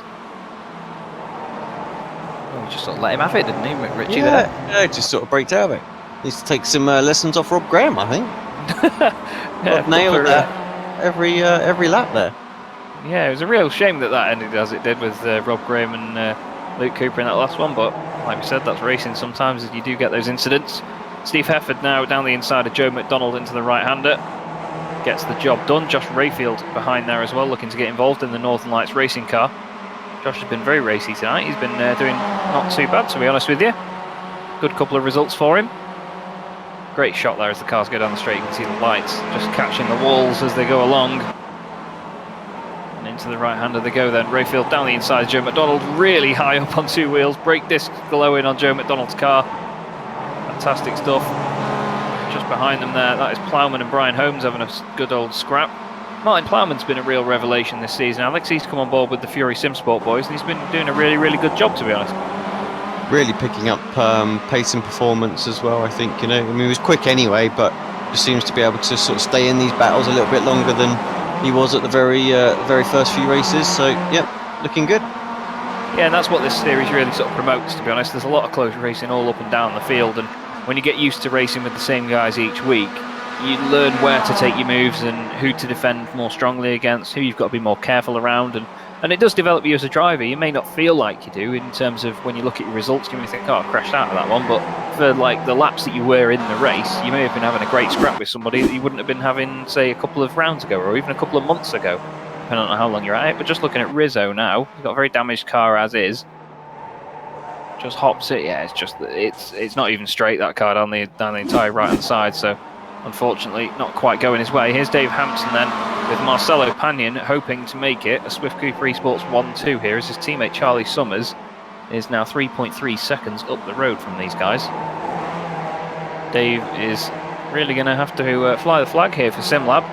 The next car in that team further down is Steve Hefford in 7th. He's gained 7 places so far though. His teammate Jamie Ayres has gained 18. Jack Ashton's gained 19, Ralph Cullinan 14, David Ayres 17 places. Jack Ashton makes it 20 now, so he's the highest mover in the field. You can see on the left-hand side there. A bit sideways from Dave Hampson, coming into this last part of the lap. Interesting section that, because it really does tighten up on the right hand side, then it opens again and then it tightens again as you get to the last bit of it here, so might be a bit confusing as a driver to know where your limits are. You've got to be careful of that tyre wall on exit. There's a couple like that in motorsport, isn't there really, Alex, where the tyre walls go out and then they sort of square off just before the actual exit of the corner, so you've got to really try and cut it fine and not clip it. Yeah, I tell you, that sector there is super tricky as well. It just seems to get the cars loose as well, because you're doing so many different change of directions. Verke clipped the wall there, sorry for the strange noise. Rayfield dropping down as well, problems for Josh. I don't know what's going on there, but yeah, unfortunately coming into the pits. Yeah, not sure what caused that. Luckily the wall is covered up by the little sponsor hoardings there. As we see the Excite boys having a bit of a ding-dong here. That's Jack Ashton, Ben Mears is behind him, Adam Delmont dropped a place, and Adam McNally is involved as well. They've got Ralph Cullinan not too far behind them in 17th. I think Adam Delmont might have had an issue coming out of one of the final corners. He just didn't have a run over the line at all. Josh Rayfield looks like he's going back out on track. So I'm not sure whether he just got a meatball flag for too much damage. But now Pannion has passed Dave Hampson for second place. So that means that it's an Excite, not an Excite, sorry, I do apologise. It's a Swift Cooper Esports 1-2 at the moment. Here is the move. Look at the run Pannion's got, it just makes it look oh so simple. A little bit later on the brakes, gets it turned in, nails the apex, yeah, can get on the power early. Oh, a bit of a slide from Hampson as well. And that is how it goes for Pannion. You can see him pulling away already, carrying the momentum, so nicely done. And there is his teammate Summers in the foreground getting away. This is Cessford and Maxwell of the Year 1 racing team. Yeah, they just changed positions, but it looks like Cessford's got some damage, which is making that a bit easier for his teammate to go through. Next closest, there's just a few close battles, but there's a lot of separation in this race, I have to say. I've just closed the mini-map, but actually I'll bring that back up. You can see they're not all on top of each other. There is a little gap between them. But this is one of the closer ones, and closer now. Delmont giving it absolute Tokyo drift through there. That was fantastic. Really sideways. It doesn't help him down the straight, of course, but yeah, as I usually say, if we're giving championship points for style, he'd get a bucket full of them for that. That was awesome. Ralph Cullinan will be laughing his head off watching him slide it around as he lights up that very bright green roll cage. Roy Verke leading the AM category at the moment. Here is his nearest competitor, Joe McDonald, in the black and red car, defending from Jack Ashton. As Joe runs deep on the brakes, unfortunately there, manages to keep it out of the wall. He is in 13th place now as Verke goes down to 7th. Just an update on Jack Ashton, 24 places gained now. He's up to 12th, doing a great job. We look at Steve Hefford, 8 places gained, up to 6th. He's just dispatched of Roy Verke, and now he goes chasing after Kip Stevens in 5th, who's, again, another under-the-radar performance there by Kip, actually. He's just sort of stuck around, and he's gained 7 places, so he started 12th, of course. And yeah, he's just made the most of it, hasn't he, really, and scoring consistent points once again. Seems to... Yeah, story just seems to, you know, I keep alluding to that, you know, that's the key thing to do in this series, and yeah, any driver that can do that's going to feature strong come the end of this season.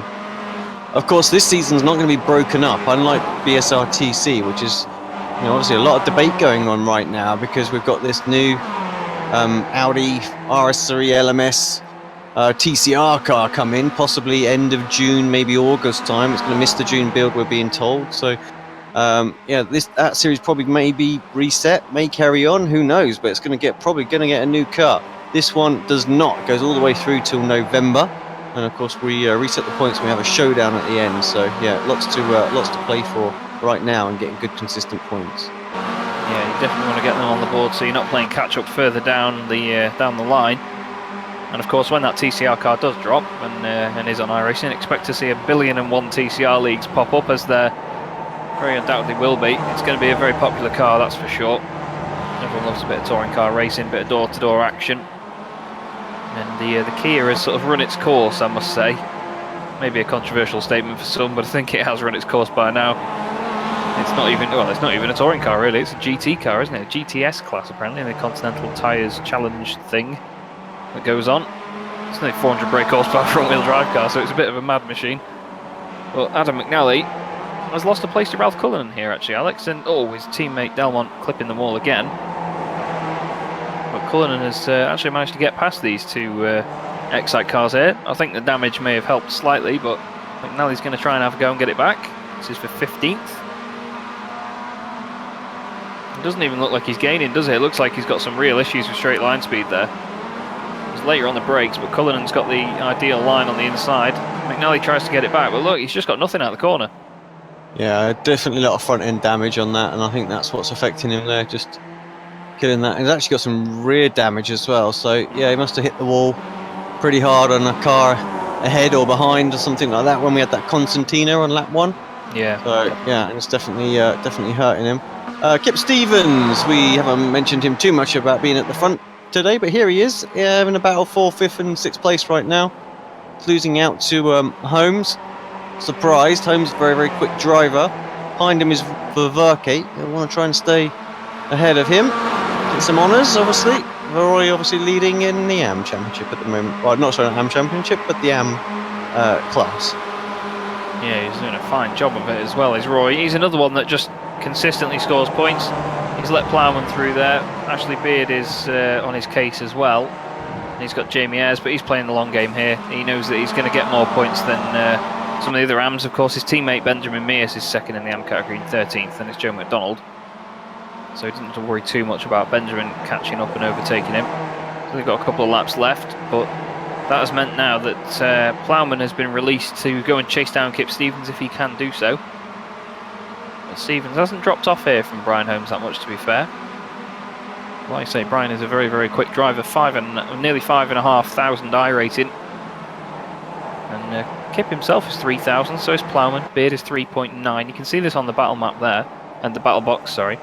And if you don't know what I rating is, basically that is the sort of measure of how quick you are, but that's only applicable in official sessions that you do through iRacing. This is, of course, a league that is organised by these guys, so this does not affect your iRating or safety rating. But iRating is sort of a measure just to see how quick you are, essentially. It's usually a 4-digit number. Charlie Summers nearly 6,000, and I did not know that Marcelo Pagnon was nearly 8,500 iRating. That's very impressive. That shows why he's so quick.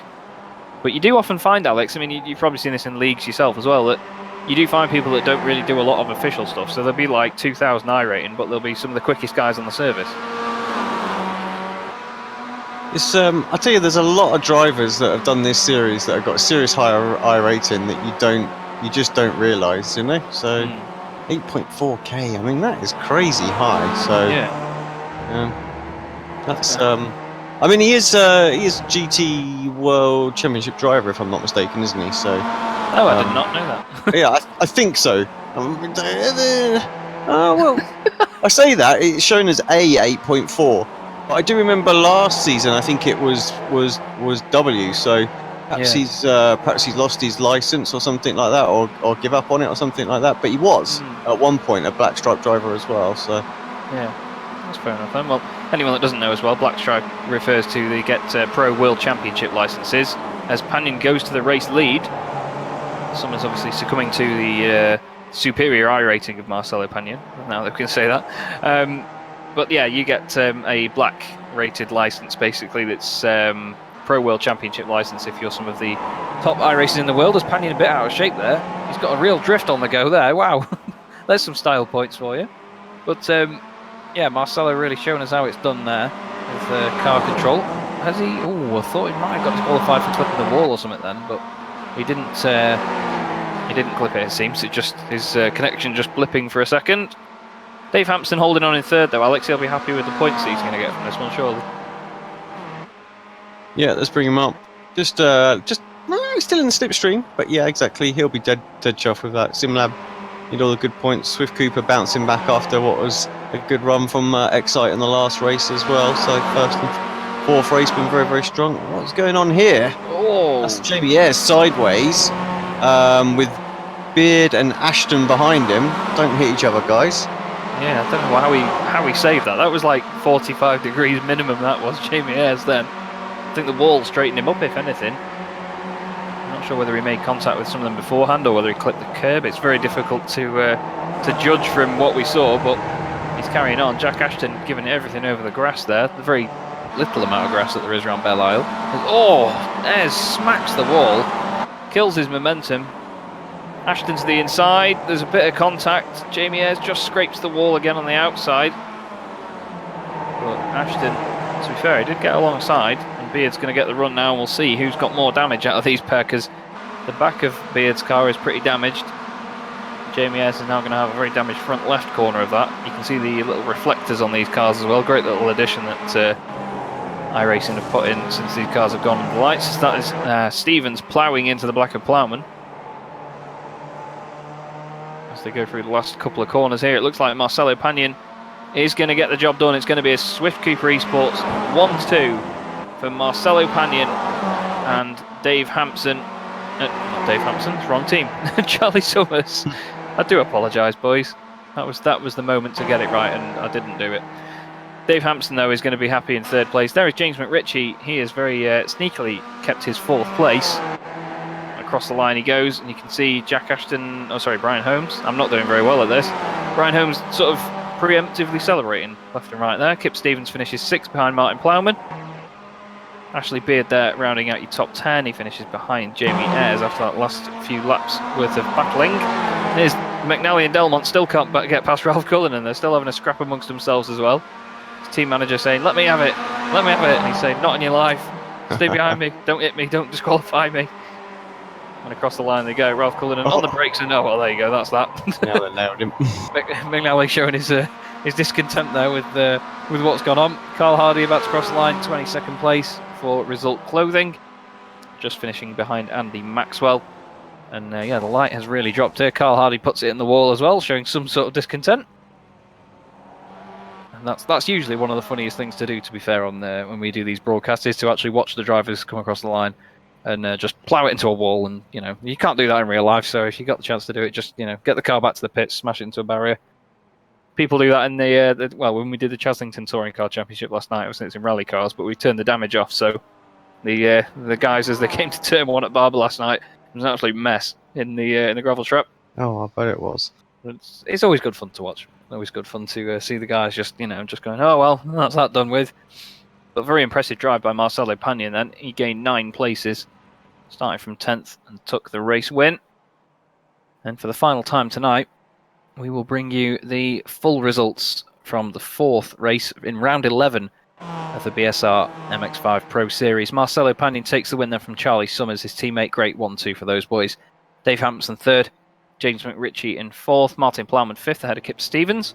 Brian Holmes is 7th with Jack Ashton in 8th, Jamie Ayres 9th, and Ashley Beard in 10th. Roy Viverke wins the AM category for Team Auto McNock Hill. Steve Hefford is 12th, and Roy Viverke's teammate Ben Mears is in 13th in the number 13 car. Joe McDonald rounds out the podium in the AM class with Ralph Cullinan 15th. Adam Delmont is 16th, Adam McNally is 17th, with Max Wright in 18th place in the number 99 car. Scott Malcolm is 19th with David Ayres in 20th. Then it's Andy Maxwell and Carl Hardy, 21st and 22nd. Luke Cooper, 23rd, so another poor result for him, unfortunately, there. Alex Perkis, just over a minute down in 24th. Graham Sessford, 25th, with Alex River in 26th. And the cars a lap down or more are Cesario Rizzo, Mick Barry, Josh Rayfield, Jeroen Ursum, Steve Cooley, Anthony Ainsworth, Rob Graham, Craig Cameron, Jason Cooper, and Billy Rose, who were caught up in that first lap incident. And the last couple that we should have at the bottom of the time, if we still had the full 39, we did. It's Gregory Ranks, Peter Van Gool, and Stuart Dick. Another poor performance there with another incident, unfortunately, for him. So while he did get the pole, Alex, it's been a night to forget for him. Yeah, a couple of shockers where, like you say, he had good, strong position and didn't quite deliver. Real shame to see, but hopefully he'll pick himself up, get back on it next week, and absolutely smash out the results. And well, these guys don't give up, do they? Let's face it. We see them week in, week out, giving it everything. So hopefully we'll see them next time round. It is the time of the evening that we usually come to where I forget what track we're at next week, and where we start doing some interviews. And of course, it wouldn't be an interview on the Tuesday night in the BSR MX5 Pro Series without speaking to Excite Energy iRacing team manager Adam McNally. Adam, welcome to the booth. How are you doing? You all right? Evening, guys. How's it going? Good night for the team? Yeah, it looked like a good one. Seemed like they got in a lot of scraps, but those Swift Cooper Esports boys, I hate to mention them, but they were on fire again, weren't they? Definitely qualifying times again. Top, I think they set the pole, didn't they? I don't know. I was banned from qualifying, so. Well, you've been a naughty boy, have you? Aye, there's something along them lines. Well, you say that either way, though. Good night for the team, though. Did they enjoy getting the results out there? Yeah, I had a great night, as I said, for the team. We've had some really strong finishes. Only Jack in race 3 had a DNF, but some really good points. Bry's drive in race 3 to get the second. Jack's drive at race 4 they get from 36 to 8th. I mean, so some good results, good haul of points for the team. I think we've come out 200 points ahead of the other teams, so That's good. Really good stuff then. Like say, Jack Ashton there, 28 places gained in that one. You've got to give him a biscuit or something for that. That's brilliant, isn't it? Oh, definitely. I mean, especially on a track like this, it's so hard to make up places. Yeah. Well, that's what we were saying all night, really. The racing actually seemed quite tame from our perspective anyway. I mean, in a cockpit it may be a different story, but did you feel that because of the lack of overtaking in certain parts, it was a bit more of a tame evening? Yeah, it really was. I think people thought about the moves a bit more instead of just sending it try and concentrate on the run on the out of the corner instead of into the corner, which I think made for some clean. I didn't see many crashes, but if there was, it's just the nature of a track like this. Yeah, that's it. There is that balance, isn't there? While there is more of a risk of a track blockage, for example, or an incident occurring that involves quite a lot of them, like you say, people have to think about their moves more. So, yeah, it's interesting to think about that, really, because we didn't expect it to be a clean and sort of, eventless evening, but it did sort of turn out that way, really. Oh yeah, definitely. Like I said, shame race 1 had that with the issue with the safety car, but apart from that, I mean, the racing's been great all night from my view. I had a pit lane start race 2, but race 1, 3 and 4 were epic. Loved it. Is there anything else you can tell us about that safety car? Because we were a bit confused as well from where we were. It said that Alex Perkis had thrown the safety car, but we didn't know whether he had admin permissions to do so, or do you know what went on? I think it was just a mistake. I'm not sure. I think there was admin rights given to each manager just in case there was a pile up like last night in the arms. Right. But I think it was a mistake. He pressed it, and once it's out, that's it. There's nothing you can do then to get it back in. Yeah, that's fair enough then. Well, it's interesting that came out. We were saying, Alex and I, that we don't really see them on road courses that often, so it's nice to actually see it work for once. Maybe, but not if you're trying to make up places after not being allowed to qualify. That's especially it takes up so much time out of the race. Yeah, that's very true indeed. Well, we'll have to let you go for tonight, Adam, but is there anyone you want to give a shout out to before you go? Yeah, all the usual, you guys, everyone behind the scenes, all of our drivers, Excite Energy, Prio Premature Baby Foundation, Motorsport Days Live, LuxSim24, and ER12 Gaming. Cracking stuff, mate. Well, good to speak to you as always, and we'll hopefully speak to you next time out, because I don't know what the next track is. Neither do I. I'll jump off as well before I have to look. Well, we'll find out. We'll speak to you next time round, mate. Cheers. Right, thank you very much. Adam McNally, we always have to give an interview, and another one that we always enjoy speaking to is the very enthusiastic Billy Rose from Northern Lights Racing. Boys? How are we? Yeah, very good. Are you? Yeah, not bad, mate. Not bad. How did you find that then? Well, race 1 and 2 as well. Just kind of kept it clean. Just wanted to get some points in tonight after missing out last week's.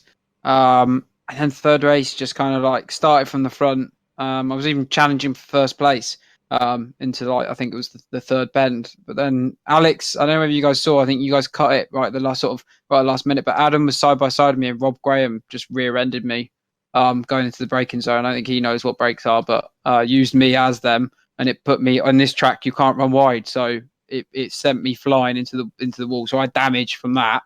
Yeah. And then you guys saw what happened with Marcelo and Roy. All I could hear was screeching tires, and before I knew it, a car comes literally for me was backwards, flying over the curb. It was a little bit. I was very confused. It was one of those situations where, because you haven't seen what's happened behind, you're thinking, what the hell has just happened here? Yeah. And it took me out. So, and then last race, I just got the car spun around by myself.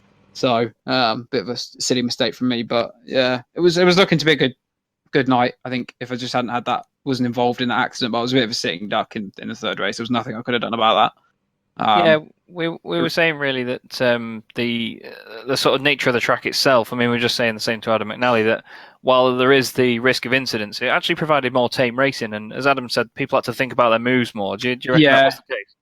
I think we us in our chat we were talking about it. It's a great track. Don't get me wrong. I've raced it before in GT3s, and I think it's a brilliant track. For the MX5s, I think, like you say, the reason behind that tame racing and the more people having to think about their moves is because a lot of the corners don't promote overtaking. There's not many spots to overtake, so you're having to in your mind set up where you want to make your move.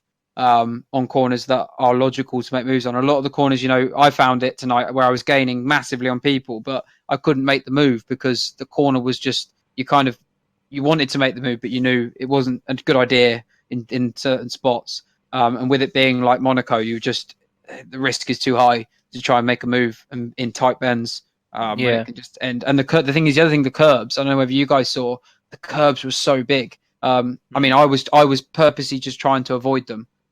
Most of the racing, which is doable in these cars. I actually found I was going quicker, but when you hit them curbs, my God, you're either sent up on two wheels or it just, it was.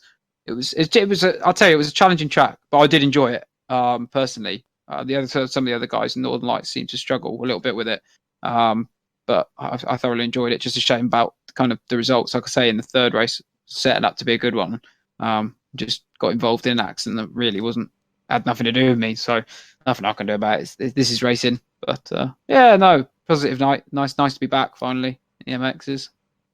Yeah, it looked like a fun and eventful evening in some ways. Like you say, those curbs some big pile-ups. Them curbs are sending people to space at points. It was brilliant, especially your teammate Josh Rayfield. He was loving it. Oh God, yeah. And Craig, I think Craig at some point turtled and was upside down on his roof, sat in the middle of the track. Also, Alex decided to put full course caution. That was an interesting one. And then at race one, I'm pretty sure I could hear Chaz getting a little bit confused about what had happened there. Yeah, that was a bit of an interesting one. We haven't seen a road course yellow flag in years. Well, the thing was, Scott, someone came round into all the chats and was basically adding everybody. They were saying, "Oh, we need a team leader to be admin out of each team," and they just basically said, "Throw a yellow if you see a crash." And obviously, Alex kind of threw a yellow, and it put it into full course, which in these cars, I mean, you saw what happened. I think you guys saw what happened with me as well. Rob Graham, Rizzo or someone rear-ended me. I went flying into the back of Rizzo. Do you know what I mean? It was just the pack got so tight. It just, it was mayhem. Tonight was definitely an interesting one. There was sort of, the thing is, it's so blind as well. You just don't know what you're going to find. When you see a yellow flag, you think, oh Christ, what am I about to find around this bend? Yeah. And a couple of times it was some very big pile-ups.